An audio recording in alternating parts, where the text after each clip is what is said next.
ಟಿವಿಗಳಲ್ಲಿ ಓಡಾಡ್ತಾ ಇದ್ದಾರೆ ಅಂತ ಬೆಂಗಳೂರಿಗೆ ಎಂಟ್ರಿ ಆಗಿದೆ ಅಂತ ವೈರಲ್ ಆಗ್ತದೆ. ಇದು ನಿಜಾನ ಸರ್? ಏನು ಆ ಥರ ಟೆಕ್ಸ್ಟ್ ಬಂದಿದೆಯಾ ಬೆಂಗಳೂರು? ಫಸ್ಟ್ ಆಫ್ ಆಲ್ ನಾನು ಒಂದು ಸ್ಪಷ್ಟೀಕರಣ ಕೊಡ್ತಾ ಇದ್ದೀನಿ. ಆ ಪರ್ಟಿಕ್ಯುಲರ್ ಏನು ವಿಡಿಯೋ ಇದೆ, ಆ ವಿಡಿಯೋ ಸಂಬಂಧಪಟ್ಟ ಯಾರು ವ್ಯಕ್ತಿದು ವಿಡಿಯೋ ಇದೆ, ಆ ವ್ಯಕ್ತಿ ನಮ್ಮ ಪೊಲೀಸ್ ಅವರು ವಶಕ್ಕೆ ತಗೊಂಡಿದ್ದಾರೆ. ಅವ್ರದ್ದು ಮೆಡಿಕಲ್ ಟೆಸ್ಟ್ ಕೂಡ ಮಾಡಲಾಗಿದೆ. ಮೆಡಿಕಲ್ ಟೆಸ್ಟಲ್ಲಿ ಯಾವುದು ಡ್ರಗ್ದು ಯಾವುದು ರಿಪೋರ್ಟ್ ಬಂದಿಲ್ಲ. ಆದರೆ ಆ ವ್ಯಕ್ತಿಯವರು ಕುಡಿದ ನಿಶೆಯಲ್ಲಿ ಇದ್ರು ಆ ಟೈಮಲ್ಲಿ. ಜೊತೆಗೆ ಅವ್ರು ಕೆಲವು ಮೆಡಿಸಿನ್ ಕೂಡ ತಗೊಂಡಿದ್ರು, ಆರ್ಥರೈಟಿಸ್ ಮತ್ತೆ ಇನ್ನಿತರ ಯಾವುದು ಹೌದು ಅದರದ್ದು ಸಂಬಂಧಪಟ್ಟ ದಾಖಲಾತಿ ಇದೆ ಅವರ. ಇದು ಈ ಮೇಲ್ ನೋಡಿದ್ರೆ ಗೊತ್ತಾಗಿದೆ.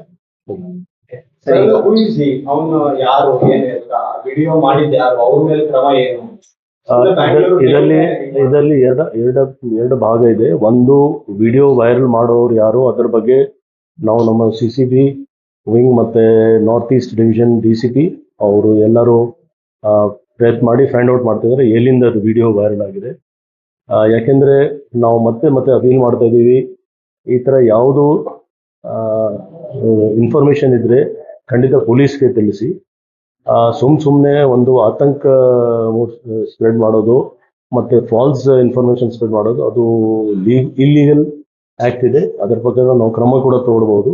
ಸೊ ನಾವು ಫೈಂಡ್ ಔಟ್ ಮಾಡ್ತಾ ಇದ್ದೀವಿ, ಅದ್ರ ಬಗ್ಗೆನೂ ಪತ್ತೆ ಮಾಡ್ತೀವಿ ಯಾವ ಹ್ಯಾಂಡಲ್ ಇಂದ ಇದು ಇನ್ಸ್ಟಾಗ್ರಾಮ್ ಅಲ್ಲಿ ಅಪ್ಲೋಡ್ ಆಗಿದೆ.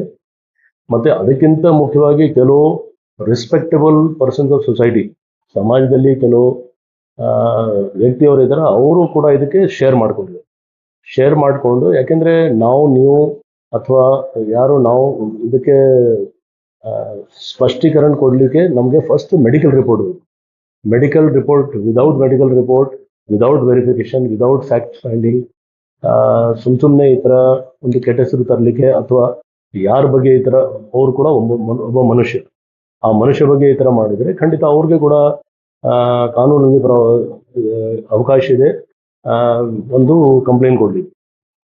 ಅಕಸ್ಮಾತ್ ಅವರು ಯಾವುದು ಡ್ರಗ್ಸ್ ತಗೊಂಡಿದ್ರೆ ಅಥವಾ ಏನಿದ್ರೆ ಅದ್ರ ಬಗ್ಗೆ ಕಾನೂನು ಪ್ರಕಾರ ನಾವು ಕ್ರಮ ತಗೊಳ್ತೀವಿ. ಬಟ್ ಸುಮ್ಮನೆ ಒಂದು ಹೆಸರು ಹೇಳಿ ಈ ಥರ ಬೇರೆ ಕಡೆ ಆಗಿದೆ, ಇದು ಬೆಂಗಳೂರಲ್ಲಿ ಇದು ಸತ್ಯಕ್ಕೆ ದೂರ ಅಲ್ಲ.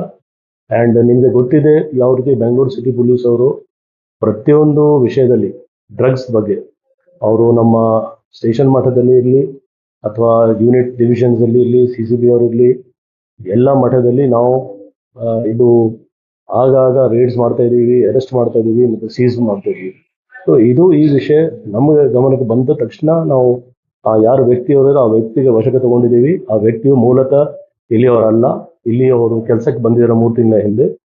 ಅವ್ರಿಗೆ ಸ್ವಲ್ಪ ಆರೋಗ್ಯ ಸರಿ ಇಲ್ಲ, ಮತ್ತೆ ಆ ಕ್ಷಣದಲ್ಲಿ ಅವರು ಹೇಳ್ತಾರೆ ನಾವು ಜಾಸ್ತಿ ಕುಡಿದಿದ್ದೀವಿ ಮತ್ತೆ ಜೊತೆಗೆ ಮೆಡಿಸಿನ್ ತಗೊಂಡಿದ್ದೀವಿ. ಅದು 2 ವಿಷಯ ನಮ್ಮ ಮೆಡಿಕಲ್ ರಿಪೋರ್ಟ್ಲಿ ಕೂಡ ಬಂದಿದೆ.